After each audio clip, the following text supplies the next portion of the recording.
Welcome to Text Readings with Greg Stafford. These are, at this time, weekly shows where we progressively work our way through the biblical records, specifically Genesis, where we just concluded our readings about the history of Noah and the flood. Prior to that, we talked about other events described in Genesis, including the stories of Cain and Abel, Adam and Eve, and the different facts, historically and scientifically, that the Bible speaks about regarding the origin and history of the earth. Now today we're going to be entering into a section of biblical texts that is not alone in terms of what it describes historically. It fits with other historical texts and historians and records that speak about peoples, places, and things that we can show actually existed. And these aren't just ordinary things. The peoples we can show existed are the very peoples that most people, and specifically teachers in public schools, refer to as those belonging to the cradle of civilization, Sumer or ancient southern Mesopotamia. But actually, the peoples that we're going to be talking about, while they are in that area of the earth at the time in which our biblical reading occurs, actually came from a place north of that area. Northwest or east, depending on where you see them and where you see the ark landing relative to what's often referred to as Eastern Anatolia or Turkey, in the mountains of Ararat, where the Bible and other ancient sources say the ark built by Noah at the direction of Jehovah God landed and released not just the animals that are described in pairs, numerous pairs, according to their kind, male and female, in order to reproduce, but the humans who were with Noah, including his three sons, Shem, Ham, and Japheth. From those descended all of the peoples of the earth who eventually found their way down into Sumer, southern Mesopotamia, what the Bible in our reading today calls the land of Shinar or Sennaar, Babylonia, where ancient figures such as Nimrod not only lived, but are said to have begun a kingdom and built a city along with a tower. And not just any tower, a tower that went as high as the heavens. And so let's take a look at our reading and talk more about these peoples, about these places, and about this city and this tower. Genesis chapter 11, we're going to be reading from the translation I've done to date. I'm working my way through the various books and related texts of the Bible. And in Genesis, I'm doing the Hebrew and Greek texts.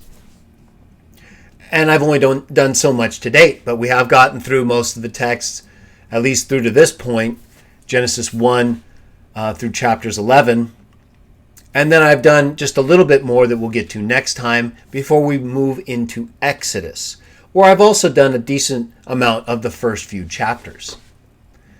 So, in doing our text readings, what we do is we use my translation because I know it best, right? I'm not commenting on somebody else's text, even though I can do that if necessary. But I know my own work best. And the text that I've translated, I've spent probably the most time with, certainly on a translation level. And so I understand it, or should understand it well enough to talk about. And that's what we do. You're free to comment too, and I'll try to include you in our discussion, especially if what you have to say relates to these texts. All right, let's get to the reading. We'll be doing the Hebrew followed by the Greek. That's the H and the G. And then we're going to be taking a look at a number of other ancient references and images that are relative to the reading and the items that are discussed. All right, so, or relevant, I should say, to the reading and to what is discussed. Genesis chapter 11, verse 1, Hebrew translation.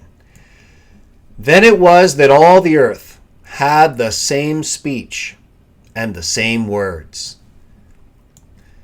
Verse 1, Greek translation. So the entire earth was one speech, and there was one sound for everyone. Verse 2, Hebrew translation. Now it began to occur during the time they were moving away from the east that they began to find a plain in the land of Babylonia, or Shinar. So there is where they started to live. Verse 2, Greek translation. And it came about during their move from the east, they found a flat area in the land of Babylonia, or Sennaar. And there they continued to live. Verse 3, Hebrew translation. Then each man began to say to his associate, help, as we make brick tiles and as we burn them in a baking process. So the brick tile became as stone to them, and bitumen, or asphalt, became as mortar for them.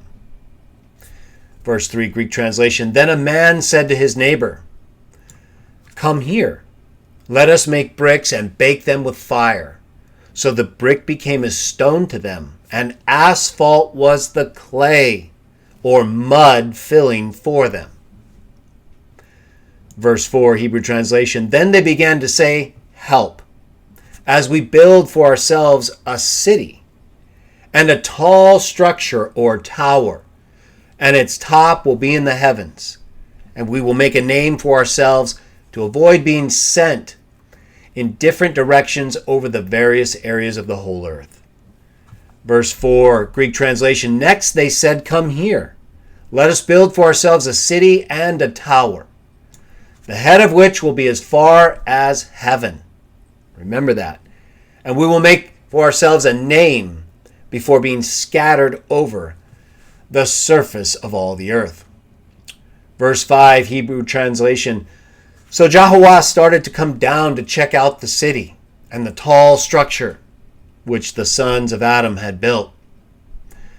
Verse 5, Greek translation. Then Lord Jehovah descended to see the city and the tower which the sons of men had built. Verse 6, Hebrew translation. Then Jehovah began to say, behold, one people and one speech belonging to all of them. But this is what they start to make or to do. Now there is nothing to keep them from all which they will plan to make. Verse 6, Greek translation. And Lord Jehovah said, there's one race and one speech belonging to all, and they start to make or to do this. Now they will not cease from any of their ideas, as many things as they decide to do. Verse 7, Hebrew translation. Jehovah continues speaking to those with him. Work together as we go down and as we mix things up there having to do with their speech, so that they will not understand a man who speaks as he talks with his neighbor. Verse 7, Greek translation. Come together, and after we go down, let us confuse the language there among them, so that each one may not listen to the voice of his neighbor. Verse 8, Hebrew translation. So Jehovah began sending them in different directions from that place over various areas of the whole earth. Then they started to cease building the city. And in the Greek translation, as we're going to see, it says cease building the city and the tower. So Lord Jehovah scattered them, Greek translation, verse 8, from that place on the surface of all the earth. And they ceased building the city and the tower. Now that doesn't mean that others didn't come back, as we're going to see, and try to finish them, or did finish them.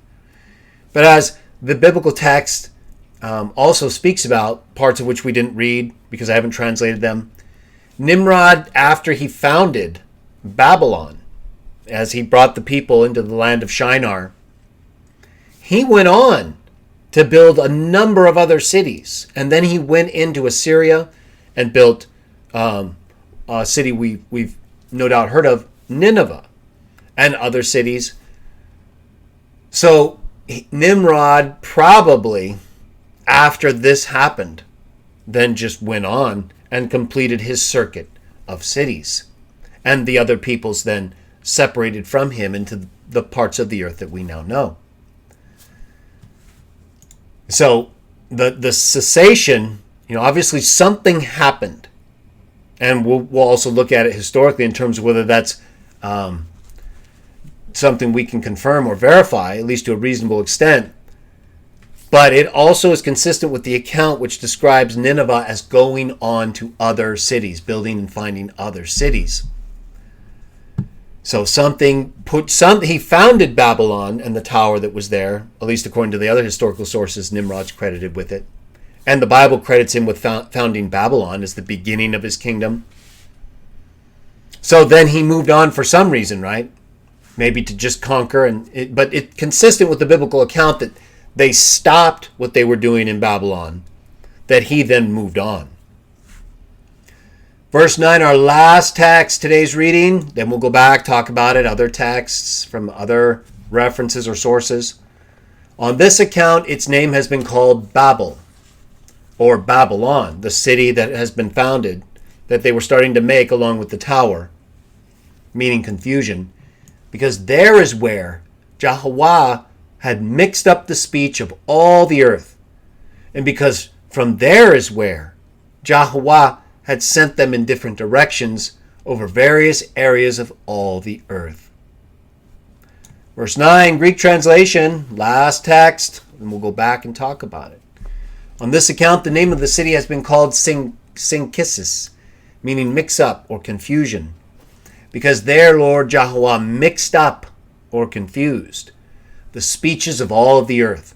And from that place, Lord God Jehovah scattered them on the surface of all the earth. Okay, so a number of things here, obviously, right? Let's go back through it. So now the earth, all being of the same speech and the same words. All right, now, as you know or may know, I've done a video. In fact, I'm going to pull it up here in just a minute. I've done a video. Well, maybe we don't need to right now. I'll put a link below. I've done a video and I've written an article about how old we are, as a race of humans, and what things we can point to show accurately how long we've really been alive, right? In terms of things that define humankind, the metallurgy, language itself, astronomy. These are all markers of modern or current humankind, definable humankind, apart from any other lower type or more primitive type of human creature, right? We don't accept that as our premise like others do. My point is the things we accept as defining what we are now, we can use those to show or to measure against what the Bible and other sources say occurred during these times. Does that line up? Well, obviously, if we could show languages spoken or used, written or spoken by humans, existed, more than 5,000 years ago, because the events post-flood appear to have taken place around 2500 to 2000 BCE. At least that's what it seems to me. Maybe even 3000 to 1800, but to narrow it down a little bit more. So even if we said 3000 BCE, right, inclusive of the period before the flood, that's 5,000 years, when the flood occurred. Not all of the events before the flood necessarily, but that's still not a long time. Even if we said 4,000 BCE, that's 6,000 years. These people, and by these people, I mean evolutionists, non-theists, people who believe we've evolved over a long period of time and gradually learned languages like we use today beyond what the animals use, and of course sophisticated writing systems and all the stuff. Okay, so language can be dated because it's a part of society, right? It tells things, it has markers of often dates even, or references to things that occurred that we can date, including movements of constellations and things. So we don't have evidence of language, written language, spoken or written, but written obviously defines the spoken. at least to the extent we can understand it, right? And they were speaking it and then writing it. Well, we can only really credibly say we have evidence of that type of system, language system, human writing. I mean, it's a stretch to say 4000 BCE. I think in my video and in my article, I kind of, like I did just a moment ago, grant up to that point. But that's just granting a lot of cushion centuries, right? Because there's no reason not to, and I'm not trying to bullseye anything here. I'm just trying to get a good, reliable range of history. They're in the hundreds of thousands, millions of years, tens of millions. Right? We can narrow down language to a time of roughly 1,000 years when we see it spread. Right? We can go to the earliest type of language we have, right, which are cuneiform writings on tablets written by people just like this in these very places. Babylonia, Mesopotamia. They were writing in cuneiform. And then we have the use of glyphs, right, in Egypt and in other places. Pictures kind of also like in Göbekli Tepe, although those are more like markers, it seems, on the stone columns and pillars, like images of what's in those pens. Whereas in Egypt, the glyphs were more a system of writing for them. Okay, well, neither one of those go back further than 4000 BCE. Neither one. And they are developed, right? They're not just these, vague cave paintings that, while they may be paintings, the dating for them, and they're certainly not representing a system of writing, right? They may be images more like Göbekli Tepe in that way, so perhaps pre-flood in some sense. But we're talking about accepted writing, right? What can we show? How far back does it go? Not more than 6,000 years. And that's granting almost, if not 1,000 years, 1,500 years. That's exactly what the Bible says. Because we can date these events to around that same time. Because we have an amazing amount of information that speaks about these very places and peoples and these types of structures built with brick and bitumen to waterproof it, just like they used to cover the wood for the flood, the ark during the flood, and like we use bitumen today. So we have descriptions given that we can then use and go and see, okay, yeah, in these places, in Babylon and Nineveh and all these cities, they were building structures with this brick clay. They were using bitumen as mortar. They're exactly like is described in these records and in these areas and by these peoples. So at one point, they were speaking one language, one sound, right? So whether or not they were writing in one language, I guess it makes sense that they were, unless we're going to say that cuneiform and ancient Egyptian were pronounced the same and then just developed into different writing systems and excuse me, eventually had different pronunciations according to their location and developing culture. And of course, since the Tower of Babel, right? But either one. So at one point, and we'll say at one point, they were using either hieroglyphs or cuneiform-like writing that they were pronouncing according to what they knew. And then at some point, Nimrod came down into Sumer, founded Babylon, and either had pretty much some of the records and sources that we're going to read in a moment also referred to him basically convincing people to come down because people were afraid of the floodwater returning. So they saw Nimrod going down into these low plains and places like are described here. And as you notice here, verse 2, it says a flat area. And I guess in some records it says they were afraid to follow him. But he eventually convinced them to come. So maybe a lot of them stayed up in the mountains of Ararat And while they had like a supply chain or connections from, different villages or tribes or people who would come back and forth, no doubt, to some extent, as they migrated after the flood from Anatolia or the eastern Turkey.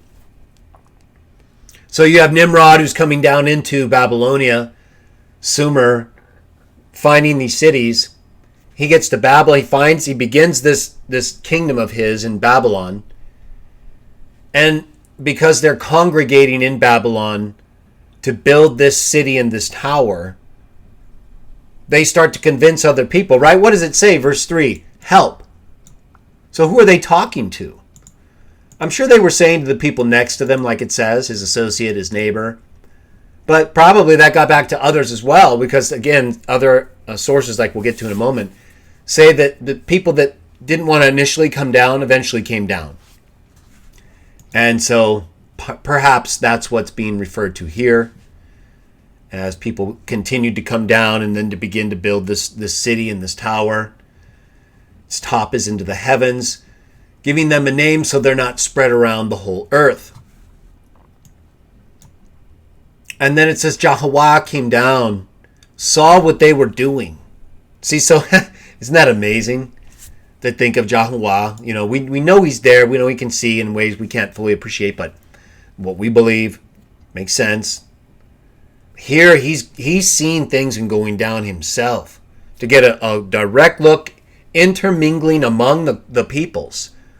We know that because that's what they end up doing. Right? They go down, they check it out, and they look and they see what they're doing. They hear their speech.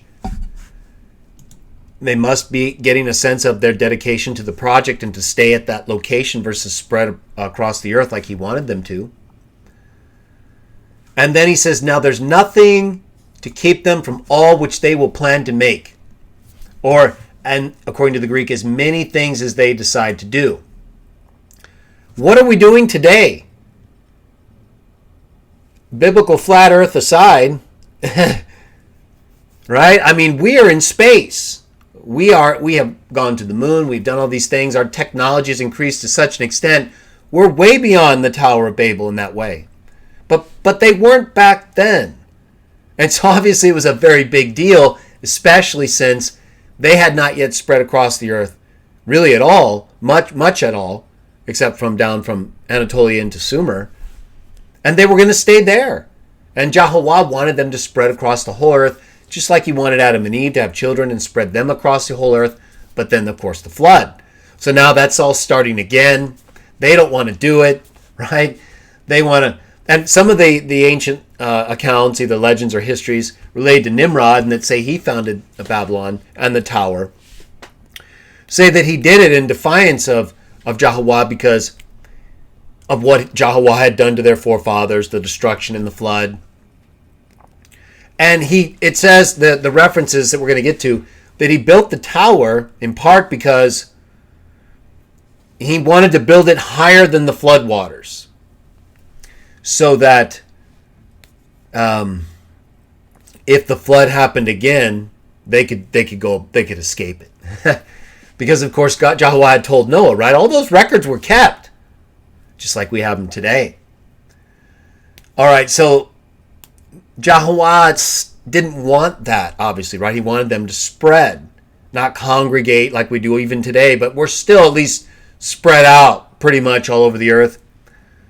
Whereas back then, they weren't even close. So it would have in no way led to what he was planning in relation to the seed, the promised one, and the fulfillment of all these texts. So in order to stop them and Nimrod from these defiant acts, and in order to move them throughout the earth, he goes down with others, his angels probably, or the sons of God, and starts basically speaking dialectic differences, speaking different languages to them, in and among them. I mean, we're talking a level of incredible sophistication. They know us, of course. They know our language. They know our brains, our system, everything. So they have the ability to intermingle among us and create that kind of difference in such a way that we have seen it ever since. right? These massive differences in languages that keep, even though today we're fairly united, right? More so than perhaps ever we have been since this time because of technology and just the connection of humankind. But after this event, I mean, the division created such a delay that to get to where we are today has taken that long, right? It's taken, what, almost 5,000 years, between 4,000 and 5,000 years. And now we're still not totally connected, right? We can get things communicated faster and understood better, but there's still significant barriers, but we're at the best point since. And look at how far we've gone. If we had 100% communication like they did before all this went on, because of what they chose to do, if they had just kept to spreading throughout the earth and maintained their one speech, one language, well, they would have gotten to where we are much faster, probably in ways that would have been more in line with Yahweh's purpose, right? Whereas with Nimrod and him leading these people in this way and keeping them together versus separating so they're not all under his influence like they would be here, Yahweh says, no, we're not going to do that. We're going to spread you guys out. Because it's not about you, Nimrod. It's about me. And Nimrod found that out, right? Of course, they're still worshiping him today. Either way, it says right here, they worked together to mix up their languages, right? They went down, confused their languages, started speaking among them, sending them in different directions. It says they ceased from building the city, and then in the Greek it says ceased from building the city and the tower. But they were, as you're going to see, they were fairly complete, especially Babylon. And Babylon was eventually completed. And even the tower. In fact, we'll get to that right now. So let me bring up a few other sources that we're going to use to validate what we just read. And the first thing we'll do is we're going to go to the stele, the Tower of Babel stele. I kind of brought this up earlier as we were getting ready for the show. And I was just going over a few details that I was going to get into. So, how many of you have seen this? I'll give you guys a moment. Take a look at it. Let me see if I can increase it. I guess that's about as big as I can make it. I don't want to mess up the other sizing. So, take a good look at it.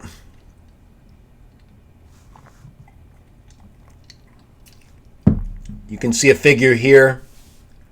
His head, his beard, his hand, torso.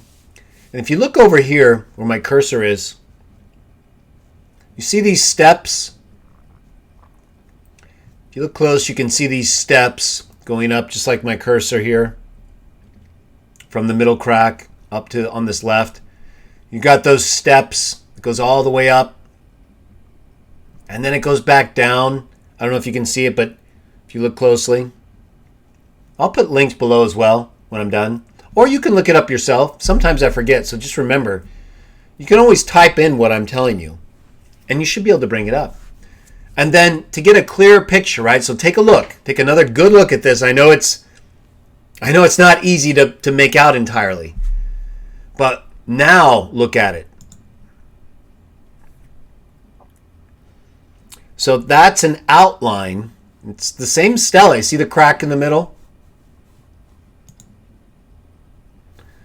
It's just, you'd have to get, the right kind of material in order to trace over it or to get a higher resolution like they do here. And this is what it's showing. This is the Tower of Babel.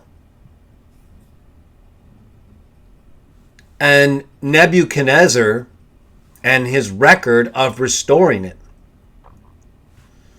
So we're going to get to that right now.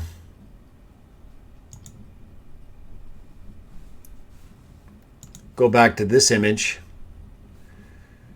And so it has an inscription here along with the image. We're going to get to that right now.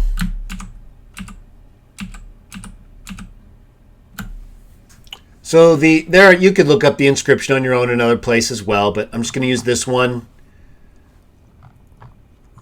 And Here it gives the text. So obviously there's the image. And this also has an outline image as well, right there. I could have used that one. So here's another outline of what you see on the actual stele. You see cuneiform right here. Here's the Tower of Babel. Here's the outline of it. And this is Nebuchadnezzar.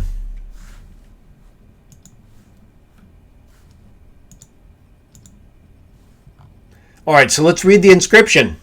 This is what is written on that stele. This stele that shows this image of the Tower of Babel. The stele is dated to the late 7th, early 6th century. Here's what it says. This all capital text. I'm going to try to keep it all on screen. This is what it says. Etemenanki. That's the name of the tower. And we'll get to that more in a moment. So that's not what it says yet, but this is what it's referring to. This is what the inscription says. The house, the foundation of heaven and earth. Ziggurat in Babylon. So actually this is the inscription. Etemenanki Sikurat Babibli. The house, the foundation of heaven and earth. Ziggurat in Babylon. Etemenanki, right here, it's what it's also referred to, means the foundation of heaven and earth.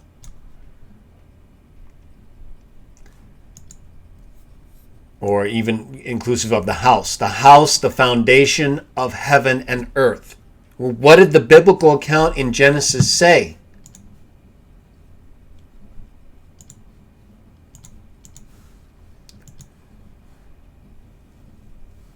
Right here.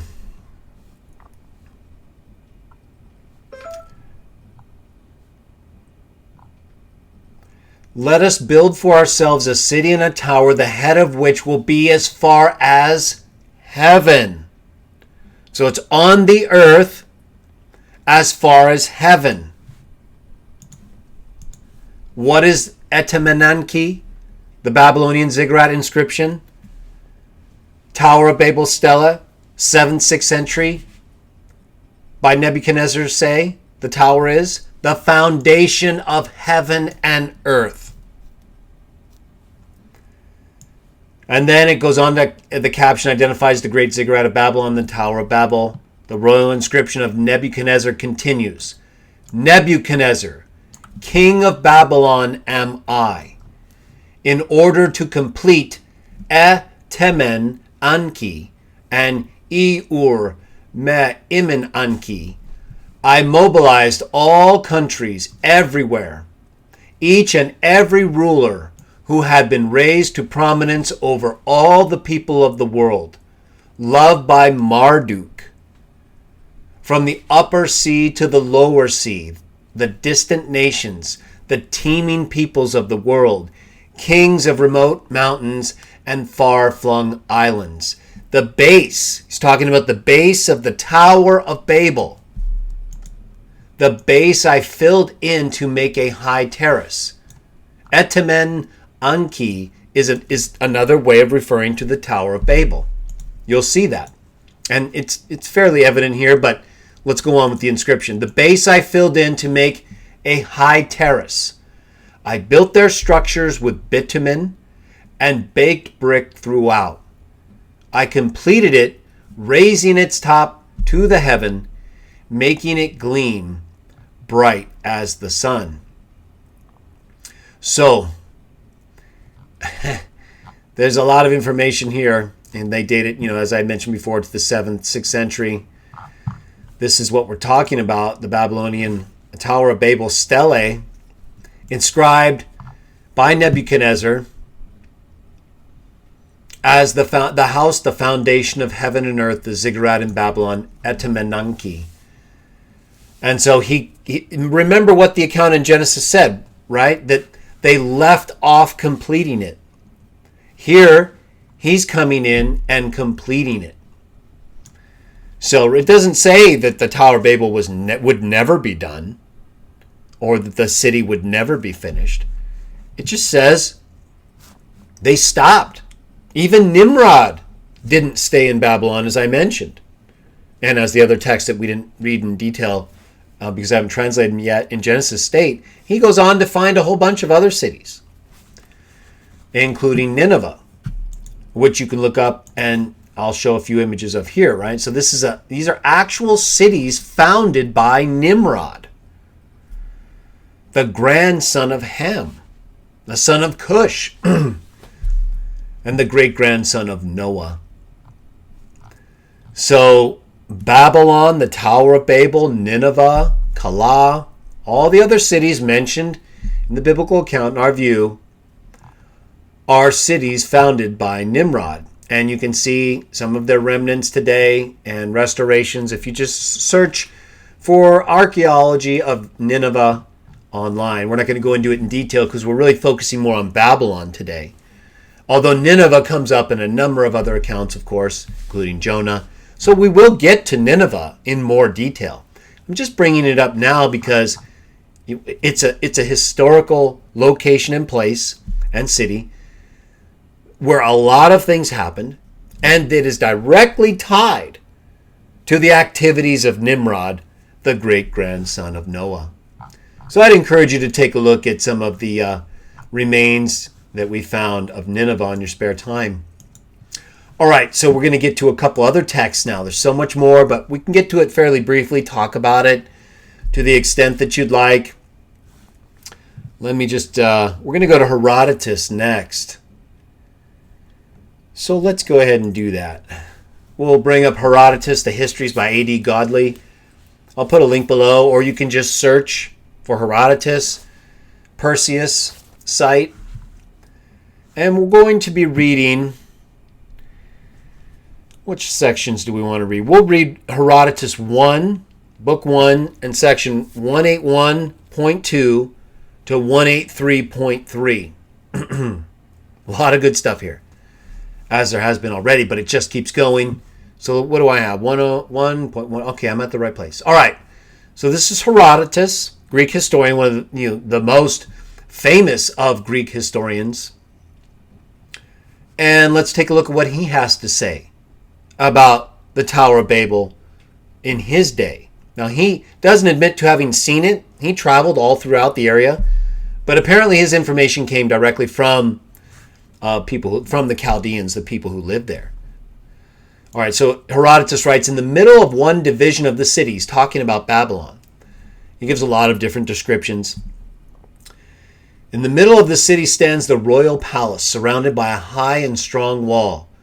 And in the middle of the other is still to this day the sacred enclosure of Zeus Belus. And if you look at the note here, Bel or Baal, the greatest of the Assyrian gods. Now, this is very important. We won't be able to get to it and discuss it in detail today because the show's not about Baal. It involves Baal, at least this reference to Baal. And notice, though, that Herodotus refers to the Tower of Babylon as containing an enclosure to Zeus, Belus, or Baal. Because again, these gods were all common among these different ancient peoples, because they all had their own stories related to Nimrod and to others before and after the flood. They just referred to them by somewhat and sometimes often different names, but they're the same. They're described in the same terms many times. A square of 444 yards each way with gates of bronze. And then going forward, he goes on to say, in the center of this sacred enclosure, a solid tower has been built, 220 yards long and broad.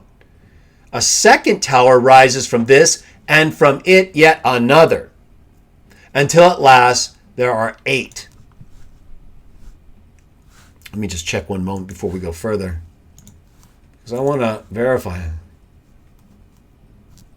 If you notice here, notice that image we had. So here's the stele, the Tower of Babel stele, right? It's a stone tablet inscribed by Nebuchadnezzar, 7th, 6th century BCE. Look at the levels. Depends on how you count them, but let's just count them straight up, right? I guess if the ground level is 1, or if this stairway is 1, then this is 2, 3, 4, 5, 6, 7. It looks like, it depends on how you see that, but there's close to 8. Now, if you start here, 1, 2, 3, 4, 5, 6, 7, 8, depending on how you look at this top part here, 9 maybe. But it's pretty much the same. It's not far from what Herodotus describes. And of course, this is the restoration, which you would expect to be similar to what Herodotus is describing here in the 5th century, although there could have been some, by this time there would have been some destruction to at least part of it, right? Because the tower would have been destroyed in part by now. But still, notice how close it is, right? Till there are at least 8 levels. And yet we can see, just going based on the images we have from the stele, so Herodotus says 8 levels. But if the stele is right, and if all of these, it's hard to say what these top ones are. You see what I mean? So I don't know, but it's within that range. And depending on how you see this first level, 1, 2, 3, 4, 5, 6, 7. And if this first level is 1, that's 8.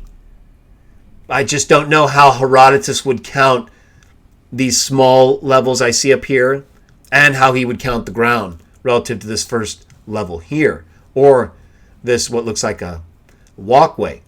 So, nevertheless, he's close, right? I mean, he's right in there with this stele of the 7th, 6th century. So Herodotus, 5th century, in his day, even after the tower had been damaged, likely in part from the uppermost levels, certainly, as it was invaded, still had most of the levels, at least according to the account that Herodotus received. All right, so let's move on. And so Herodotus goes on to say the way up these levels, the 8 levels, the way up them mounts spirally outside the height of the towers. About halfway up is a resting place with seats for repose, where those who ascend sit down and rest. In the last tower there is a great shrine, and in it stands a great and well-covered couch, and a golden table nearby. But no image has been set up in the shrine, nor does any human creature lie there for the night except one native woman, chosen from all women by the god, as the Chaldeans say, who are priests of this god. Excuse me. These same Chaldeans say, though I do not believe them, that the god himself is accustomed to visit the shrine and rest on the couch, as in Thebes of Egypt, as the Egyptians say. Notice that similarity. So here you have Herodotus referring to Zeus Baal, right, in reference to the god in the Babylonians' temple, the Tower of Babel. And you also have him paralleling the belief of the Babylonians relative to their god, Marduk, that would visit this woman, I believe it's Marduk, who alone rests on this couch and in the shrine, similar to what Herodotus says is true of Egypt. Some may dispute that based on what we know today, but Herodotus likely knew the Egyptians' belief and could say more with more certainty during his time whether or not that paralleled their belief. And so again, I believe that shows the similarity in the migration of beliefs after the flood, through the sons of Noah and since the Tower of Babel. Let's go on with the account in Herodotus. Excuse me. 2. For there too a woman sleeps in the temple of Theban Zeus, and neither the Egyptian nor the Babylonian woman, it is said, has intercourse with men. And as does the prophetess of the god at Patara in Lycia, whenever she is appointed, for there is not always a place of divination there, but when she is appointed, she is shut up in the temple during the night. And let's keep going a little bit more. This is Herodotus describing what he is told by the Chaldeans about the Babylonian temple and rituals, including the Tower of Babel during his time. In the Babylonian temple, there is another shrine below, where there is a great golden image of Zeus, sitting at a great golden table, and the footstool and the chair are also gold. The gold of the whole was said by the Chaldeans to be 800 talents weight. Let's go a little further with what Herodotus describes. Excuse me. Outside the temple is a golden altar. There is also another great altar on which are sacrificed the full grown of the flocks. Only nurslings may be sacrificed on the golden altar, but on the greater altar the Chaldeans even offer 1,000 talents weight of frankincense yearly, when they keep the festival of this god. And in the days of Cyrus, there was still in this sacred enclosure a statue of solid gold 20 feet high. And this is our last text from Herodotus, the histories about the Tower of Babel and what he was told regarding what happens there and what it's like. I myself have not seen it, but I relate what is told by the Chaldeans. Darius, son of Hystaspes, proposed to take the statue, but dared not. Xerxes, his son, took it and killed the priest who warned him not to move the statue. Such is the furniture of this temple, and there are many private offerings besides. So, now, again, Herodotus doesn't say he actually saw it, but let me just take a look here.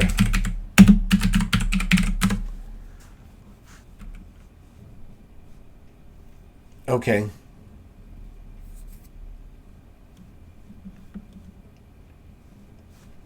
So that's pretty much all we're going to get, I think, at this point from Herodotus. But nevertheless, we get another description of the tower that matches, as we discussed, what we see on the Tower of Babel stele, almost exactly, and maybe exactly depending on how the Tower of Babel looked when Herodotus was being given the description, versus several centuries earlier, during the time when the Tower of Babel stele was inscribed. But here it is. Okay, so now let's take a look at additional historical information that will help us get a better sense of what took place and what the tower was like when, as the accounts in the Bible are described, Nimrod came into the region of Babylonia and Shinar and began his kingdom there. And so the building of bricks, as the Bible describes, I should say, and these ziggurats are all consistent in terms of how they're built, the descriptions that are given during the time they were restored, like in the 7th, 6th century stele of Nebuchadnezzar. Well, let's take a look now at Josephus, another writer during the 1st century, of course, during the century during which Jesus was alive, but still one during which a number of biblical texts were preserved and kept, copied, and maintained, and where many histories, a time during which many histories were documented by people like Josephus in their writings regarding events that took place relative to the people of their day and preceding, when they're documenting, as he is, their history during periods of time. So, in Josephus' Antiquities of the Jews, Book 1, Chapter 4, let's take a look at that. Looks like the text is big enough. So here's Josephus, writing in the 1st century, about the Tower of Babel. We've already looked at the Tower of Babel stele, 7th century, 6th century BCE, describing the Tower of Babel in terms of its levels and other descriptive features, which match the 1st century account given, the 5th century account, 5th century BCE account given by Herodotus from others who lived and who could see the Tower of Babel. So now we have Josephus in the 1st century CE, all these biblical texts and histories, with all these other people, and of course still not too far away, the Tower of Babel. Well, I guess it could be far, depending on where Josephus was in his travels, but much closer in terms of region of the world than, say, the United States to Babylon would be. I went a little too far there, didn't I? Chapter 4. So here's what Josephus describes in his history of the Tower of Babel. Talks a little bit about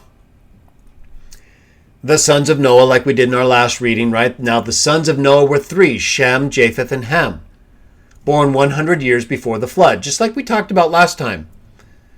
These first of all descended from the mountains into the plains and fixed their habitation there, just like we've read in our account today.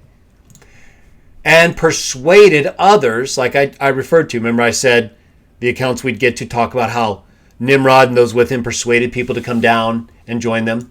So it says here they descended from the mountains into the plains, from the mountains of Ararat into the plains, fixed their habitation there, just like Genesis 11 says, and persuaded others who were greatly afraid of the lower grounds on account of the flood, and so were very loth to come down from the higher places to venture to follow their example or examples. Now the plain in which they first dwelt was called Shinar. God also commanded them to send colonies abroad. Now this is a little bit additional to what the Bible says, but it is consistent with what he told Noah and of course Adam and Eve. God also commanded them to send colonies abroad for this should be thorough, I believe, thorough peopling of the earth, that they might not raise seditions among themselves. This is part of the tradition and understanding of the text and history of these peoples. Josephus had an association with these texts in Genesis, that they might not raise seditions, but might cultivate a great part of the earth and enjoy its fruits after a plentiful manner.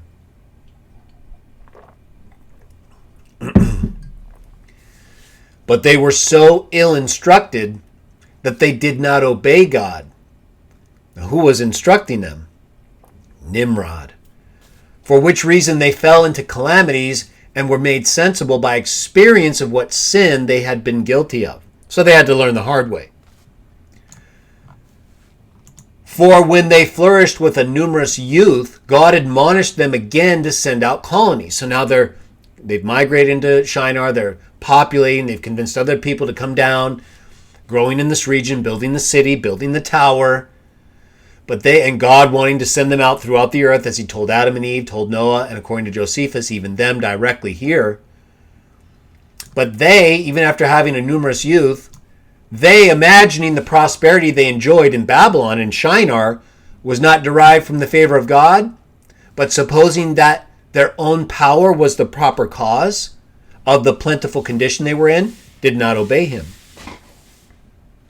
Nay, they added to this their disobedience to the divine will, the suspicion that they were therefore ordered to send out separate colonies, that being divided asunder, they might more easily be oppressed. So they started to suspect what God was telling them was a means of controlling them, of keeping them oppressed.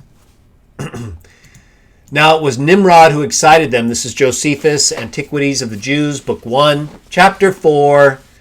It was Nimrod who excited them to such an affront and contempt of God. He was the grandson of Ham, the son of Noah, a bold man of great strength of hand. He persuaded them not to ascribe it to God, as if it was through his means that they were happy. Right? And we know the Bible refers to Nimrod as an enemy of Jah, a hunter in opposition of Jah. And if he's to be identified with the Zeus Belus, or the Baal that was worshipped in all these different places as like a war god, well, that would make sense, right? a warrior in opposition to Jehovah, but to believe that it was their own courage which produced or procured their happiness. He also, that is Nimrod, gradually changed the government into tyranny, seeing no other way of turning men from the fear of God, but to bring them into a constant dependence on his own power. Just like a lot of Democrats and liberals like to do. I'm not a Republican or anything really, but I see that. I see a lot of governments in this country, USA.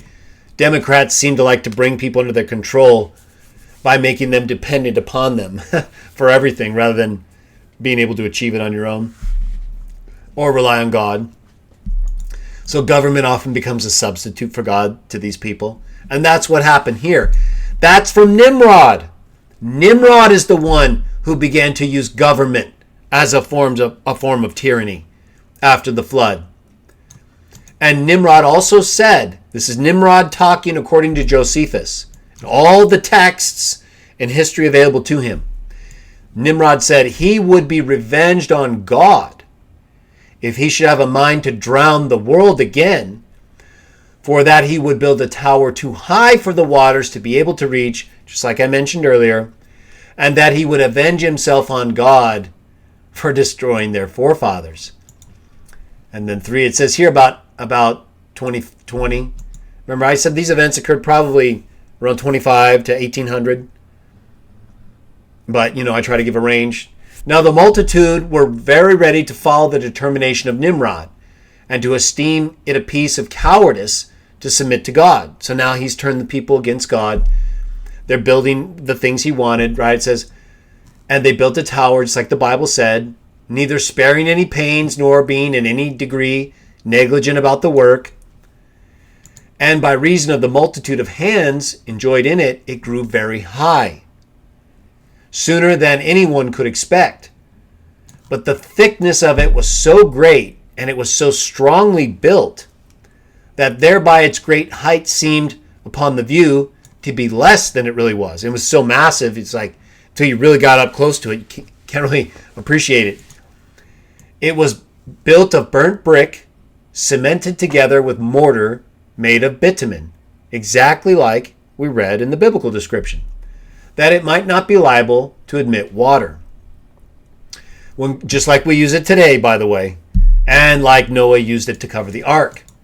When God saw that they acted so madly, he did not resolve to destroy them utterly, since they were not grown wiser by the destruction of the former sinners. In other words, at this point, we're going to try other means to preserve humans in spite of their sinful choices and destructive acts and choosing things contrary to my will, which is going to be fulfilled. We're going to do things differently. And what did we read how he did it? He confused their languages. And in doing that, he furthered his purpose after the flood. It says, but he caused a tumult among them by producing in them diverse languages, and causing that through the multitude of those languages, they should not be able to understand one another. The place wherein they built the tower is now called Babylon, because of the confusion of that language, which they readily understood before. For the Hebrews mean by the word Babel, confusion. This is Josephus, 1st century.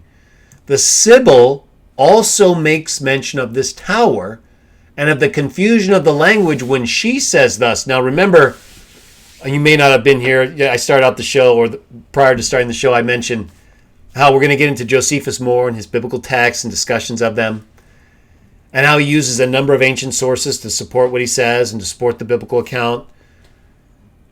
And here he's citing the Sibyl, or the Sibylline oracles, which at his time would have probably been a little different, because they were originally a bunch of ancient ancient texts from ancient Roman oracles, but that were later destroyed and then kind of repopulated with a bunch of different texts that were known collectively as the Sibylline oracles.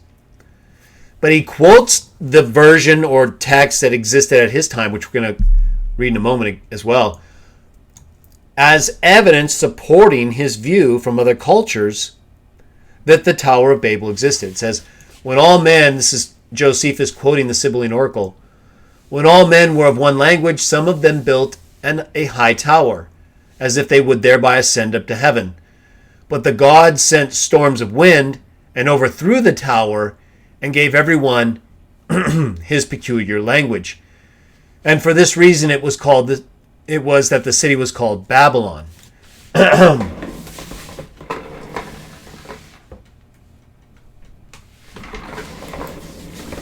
We'll get a little light in here since a little dark outside, or maybe that will help.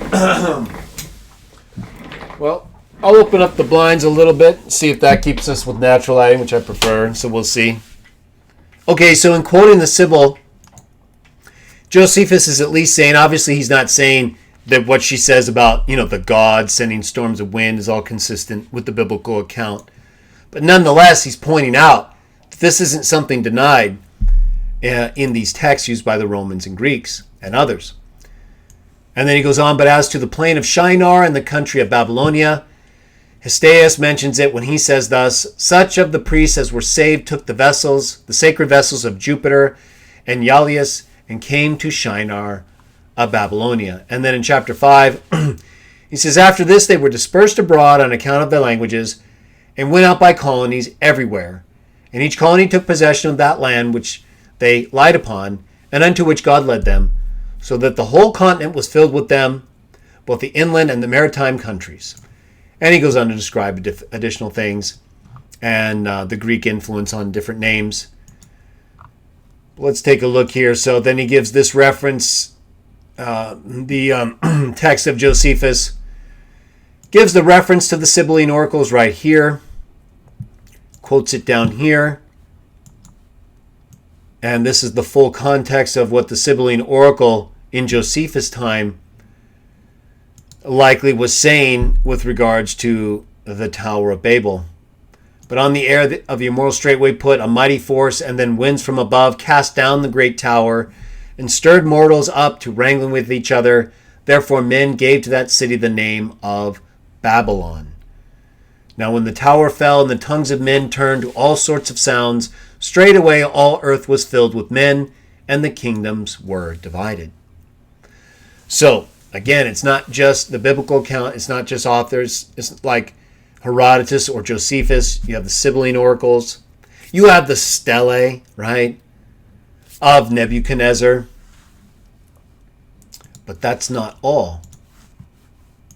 Let's take a look at one other text before we look at some images.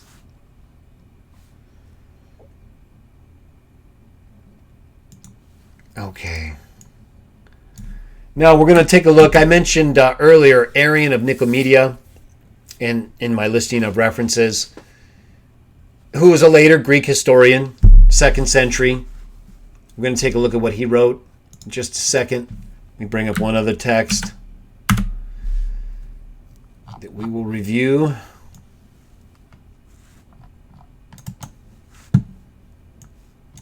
We'll do that now. So this is Arian of Nicomedia, Greek historian, also politician of the Roman Empire, and wrote several historical works, including this one on Alexander and the Chaldeans. And in his work, the Anabasis, Xenophon was not the only one who wrote a work called the Anabasis. In section 7.16.5, starting here, this is what he has to say about Alexander during his conquest of Babylon.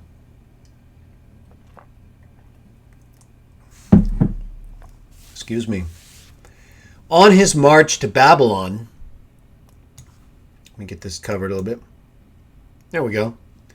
Alexander, after crossing the Tigris, was met by some wise men of the Chaldeans, who drew him aside and begged him to go no further, because of their god Bel. Oh, we'll take a look at that. Well, part of the link says to what I just clicked on that reading. It means Lord, just like Baal, right? The name of the Babylonian supreme god Marduk, whom we read about earlier, was almost never pronounced or written down.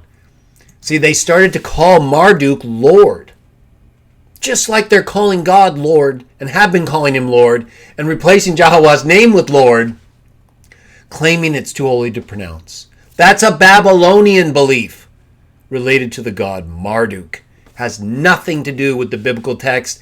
Not one biblical text says anything about God's name being too holy to pronounce, or that you should substitute it with any term.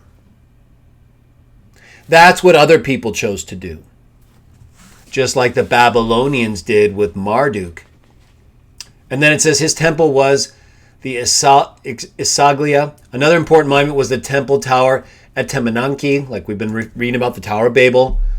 The foundation of heaven and earth, according to the Stele, Tower of Babel, Nebuchadnezzar, 7th, 6th century. The Greek authors called this complex sometimes the tomb of Belus, Sus Belus, like Herodotus said. Baal, sometimes the temple of Belus. The name is related to Baal. Let's go back to that text. And there's actually another link here to this note. You see it brings this up right here.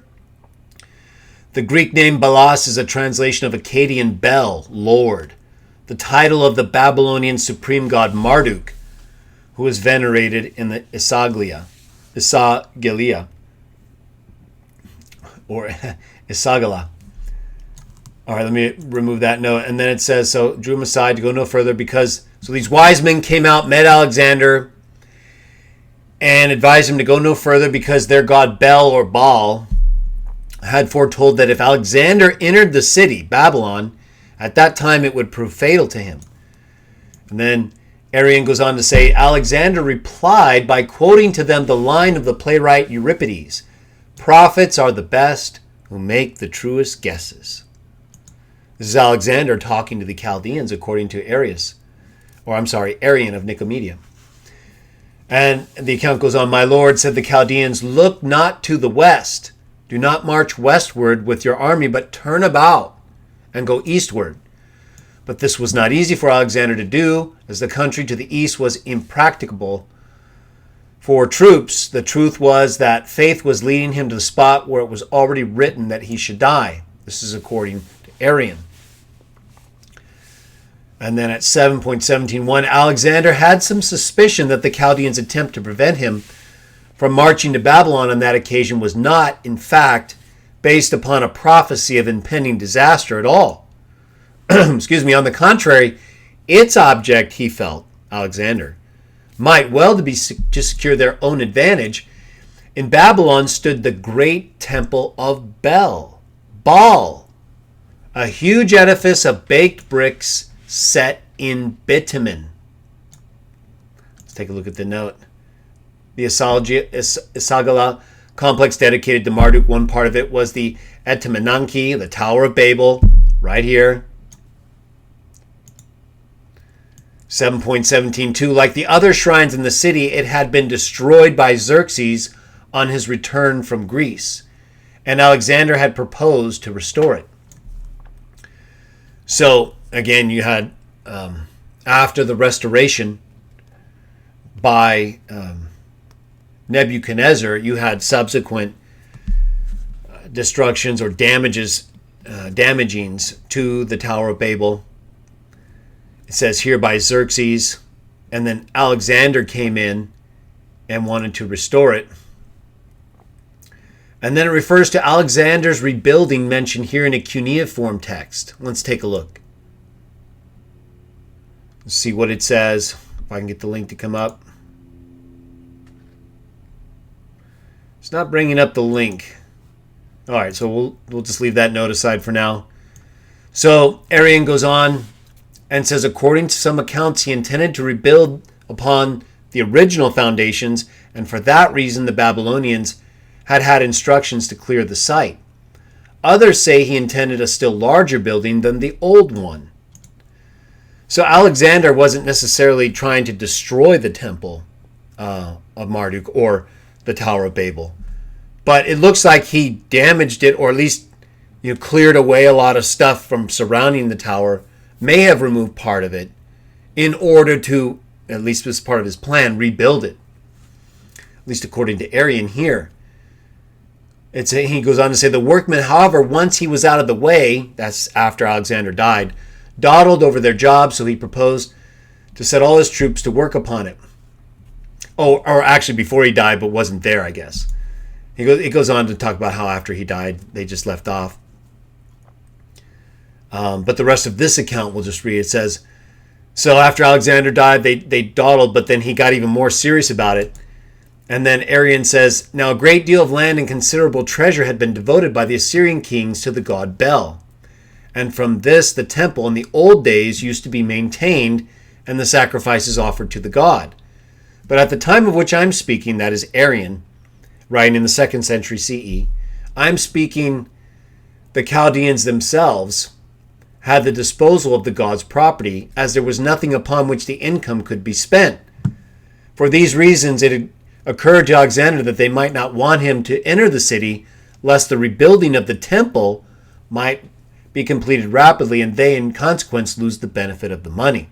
So he felt they wanted to keep the money more so than have the temple restored.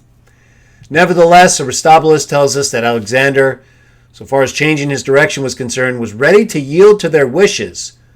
On the first day he halted with his men on the Euphrates, and on the next he advanced, keeping the river on his right hand, with the intention of first passing the western section of the city and then wheeling to the eastward. And then it goes on to talk about how he left the city. So that's essentially the description I wanted to read from Arrian regarding the temple and Alexander's involvement and the tower and his intent to rebuild the city upon the original foundations. Because we're going to look at what's remaining of it in just a moment.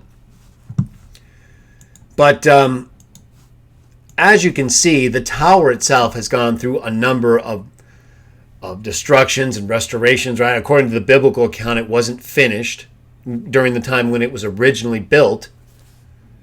But then at some point was finished, at least by Nebuchadnezzar in the 7th, 6th century, refurbished. And then it went through additional destructions until Alexander got there and was apparently going to try to build it again. And according to some accounts, even build it bigger. But of course, he never got that opportunity. For obvious reasons, he was killed by a mosquito. Pride and arrogance will do you no good in front of Jehovah. All right, let me bring up another source here for us to take a look at. I'm going to try to, I can't get that one cuneiform source I was going to try to bring up. But instead, I'm going to go ahead and bring up the remains that we have at least images of for the Tower of Babel.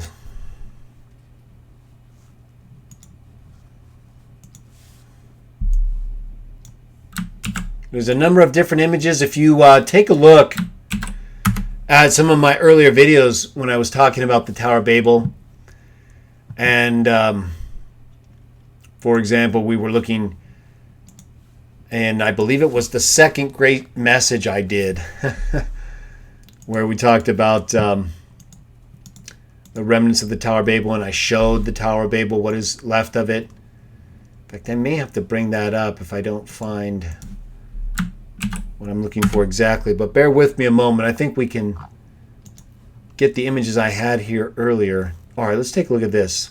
This is part of it that I wanted to show.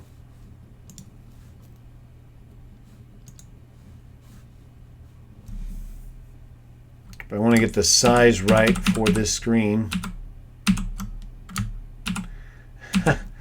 Every time sometimes when you try to make something bigger, it ends up getting out of whack with some of the surrounding info. So I'm not sure that will give us the best image. Here we go. That's a good image right there. All right, so give me 1 second. I'm going to show you what remains. They always have some limitation to some of the best pictures, but I'm sure I can get to it. All right, there we go. This is a good shot. Although it's a little far away, but I think I can at least... Okay, that's one. Let me set them up first so we can...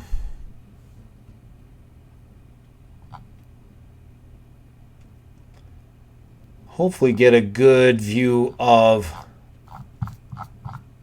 Etemenanki, which is the one we want. And when you bring up ziggurats and searches for ziggurats, there's often, as you probably know, a number that come up, but you have to make sure you're looking at the right one if you really want to effectively refer to the spot and show the remnants. And there are a couple images I'm looking for. Okay, there's a good part of it. If I can get that image to come up, that'd be great. Always come up so it's small, though. Look at that. There's a couple here, though. Okay, there's a couple really good ones. Let me get one more. That's not bad. That's pretty good. Okay, let me see. There should be at least one more I can show us and give us some good insight. Okay, that's part of the one I wanted. That right there. Good. Okay, I'm going to show you 4 pictures, maybe more, but these 4 are good enough. All right, first we'll start with kind of the outline area. So let's take a look. This is the Tower of Babel. The area around the Tower of Babel that is described in Genesis 11, that is described on the 7th, 6th century Babylonian Tower of Babel stele, that is described by Greek historian Herodotus, that is described by Josephus, Jewish historian of the 1st century, that is described by 2nd century historian Arian of Nicomedia, and even other texts and sources like the Sibylline Oracles referring to the Tower of Babel as the place, like the Bible describes, where languages were divided. And before we get to the tower itself, we talked about how, in other videos and in writings that I provided on how old we are, we cannot date our oldest languages. I give it up to 4000 BCE, but that, if you do a search, if you search what is our oldest written language, and we're not talking about scattered cave paintings and that, we're talking about oldest definable system of writing or written language that would have been spoken, you won't find anything probably older than 3000 BCE. You won't find it because we haven't found it, because it doesn't exist probably for much longer than that, older than that, because there wasn't a bunch of humans evolving over tens of thousands, hundreds of thousands, millions of years, speaking languages, writing languages, doing metallurgy, astronomy. None of it was happening more than 6,000 to 10,000 years ago. There's no evidence.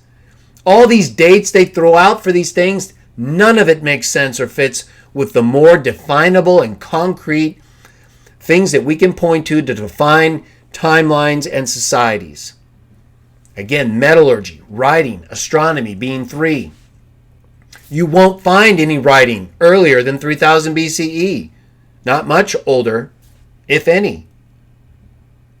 That's exactly what's described in these texts. So there's no reason to doubt them. Here is an image, an aerial image of what remains of the Tower of Babel. And you can kind of see a little piece of a tower right here. There's some walls right here on the inside walls. We're going to get closer views of those in a minute. This is actually, fairly large. Here's another overview of it. So you can see the beginning of the different levels. You can see the outer walls. Unless these are part of the levels right here that were filled in. Looks like they were. But it's hard to say because, this part's all gone. But you can see the different levels, at least from this outer part going inward. And then you can see this outer perimeter. But most of it has been pretty much leveled. But it's still, look at the base. It's a significant amount of structural material still in place. That to have existed for almost 5,000 years. This is what it looks like. This thing would have been massive, right? I mean, in its heyday, when it was built to the highest extent it was and then restored by Nebuchadnezzar, this thing would have been incredible in terms of, its visual impressiveness. All right, now this is a closer image. So here you see, right? You see there's a little tower here. There's some walls here. Here's a closer look inside this huge mound of walls and levels, layers that were filled in. Here you can see, look at the bricks. You can see the windows. You can see the areas where they could, obviously go through the different levels, ascend the tower. And here you see again. Now this is the main image I was searching for. Why it took me, a few minutes to get ready. I thought I had this one set to go, but take a good look at this for a minute. Take a good long look, and I'll put links to these main images I've shown. There are more. You can look up on your own or just kind of search like I did for remnants of Etemenanki, Tower of Babel. Look closely, right? Look at that. Look at the bricks. What did it say in the Genesis account that we read?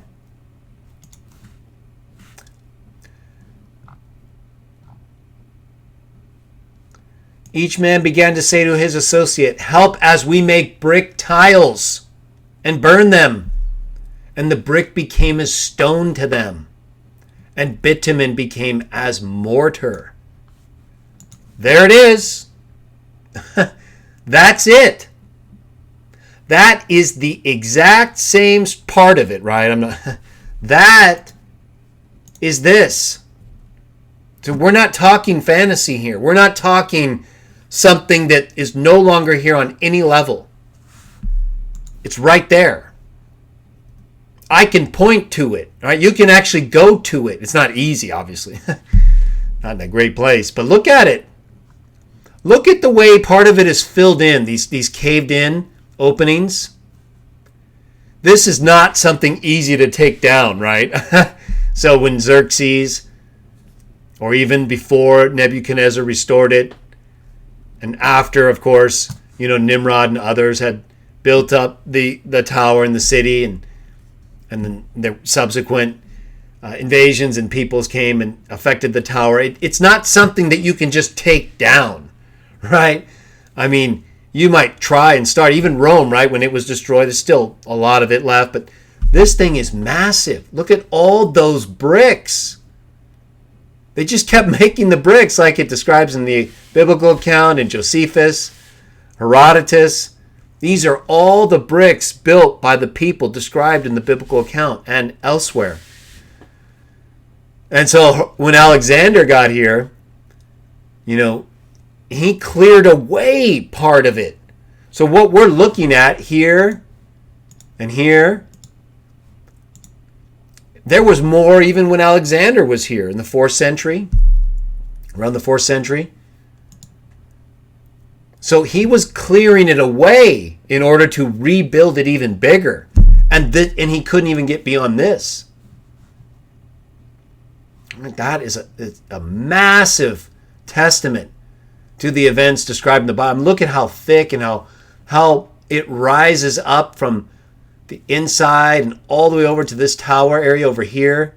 That's like the highest. It looks like what's the highest part of the monument that's left. And if you look closely, look at it. You can see little windows in it. See those little windows and areas? That's where, either there was an opening because they were walking through that part of it. This thing was massive. And not just in terms of its base, but in terms of how they built it inside and on each level. And all the way, in their minds, they were going to bring it to the heavens. Right? What did Nebuchadnezzar call it? The house of heaven and earth. What did the Bible say Nimrod wanted it to be? A tower from the earth all the way into heaven. And this is what's left of it. But we have enough left to know, to some extent, what it was. And it is entirely consistent with what the Bible describes. So we not only have evidence consistent with the descriptions in Genesis for the Tower of Babel and Babylon and Nimrod beginning his kingdom there in the land of Shinar in the flat plain, and then his continuing on into Assyria and building places like Nineveh. We have evidence not only showing that those structures and those cities actually existed the way they're described, but we have evidence showing the events that are said to have taken place at these verifiable locations and cities and towers. We can also verify language, the existence of one language and its separation into many languages and many peoples.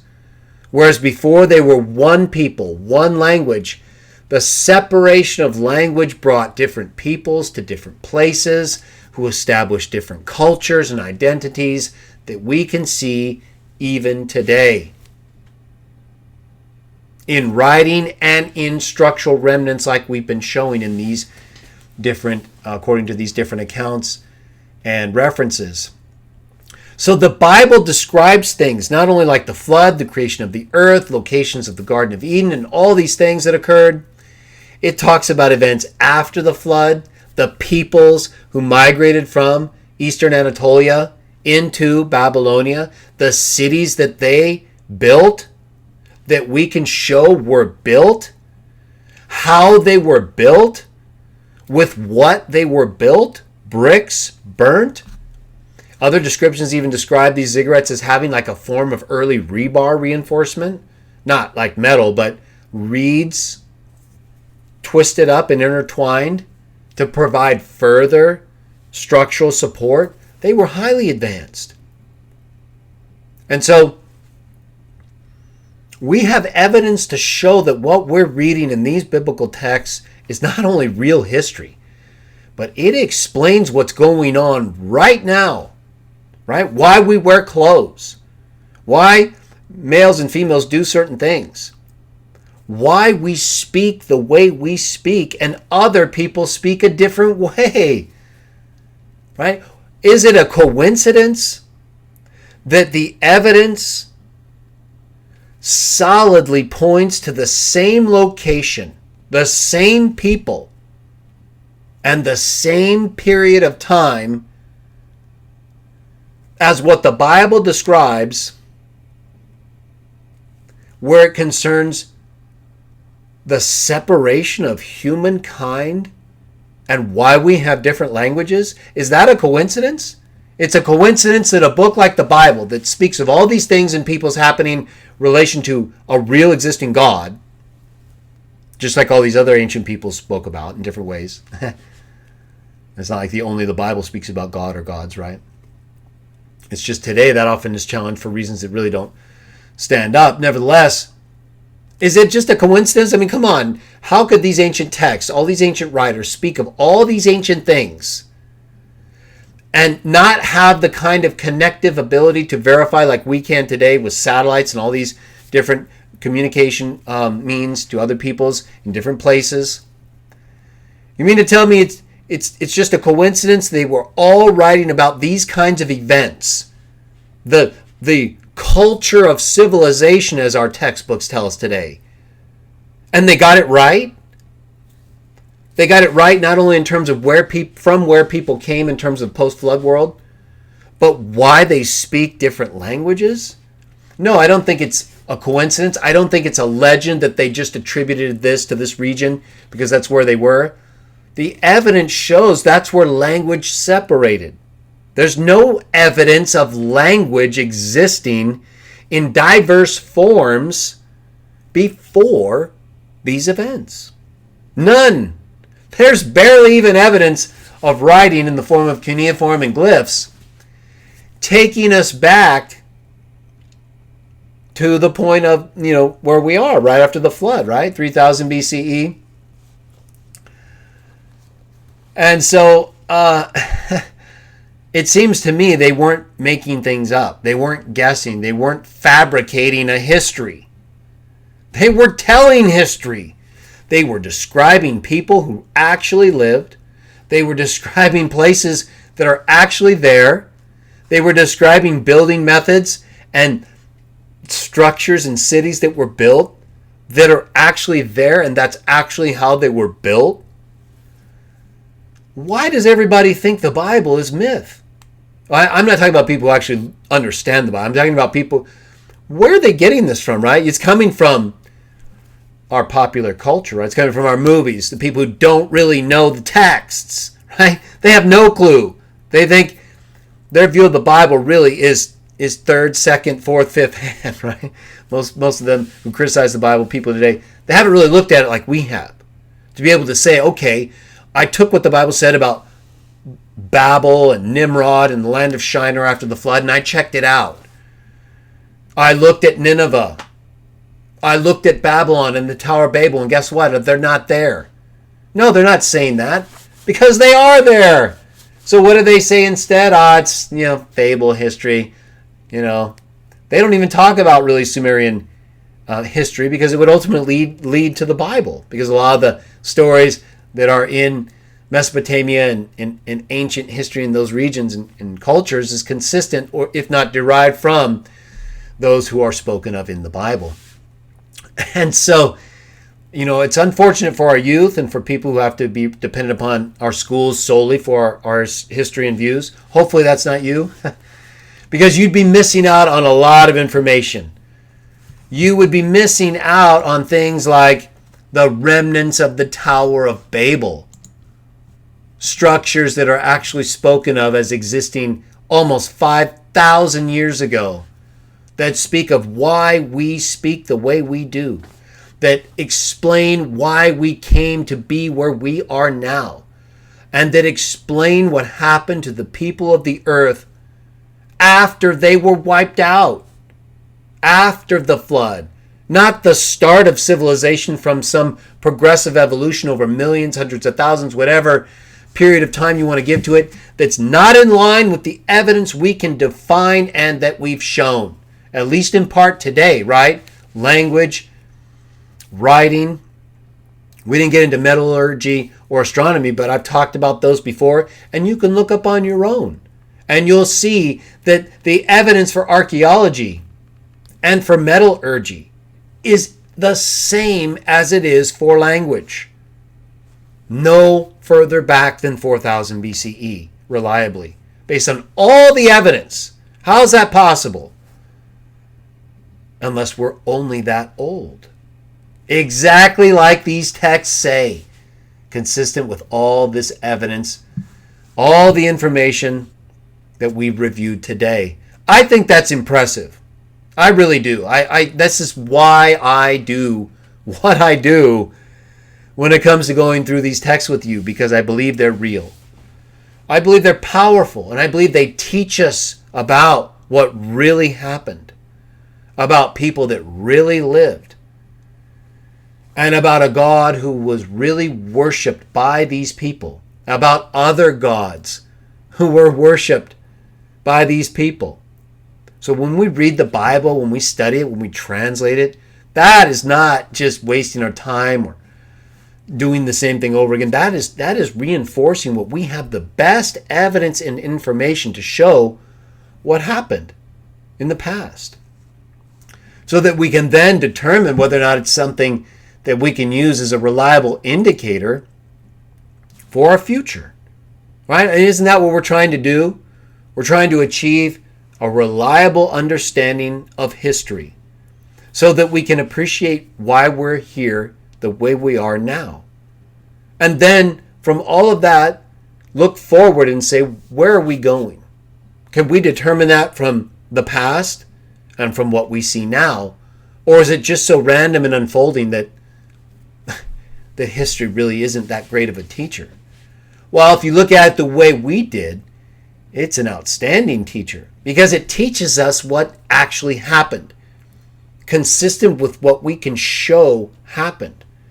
And when you have ancient texts consistent with other evidence, then that's when you can say what happened.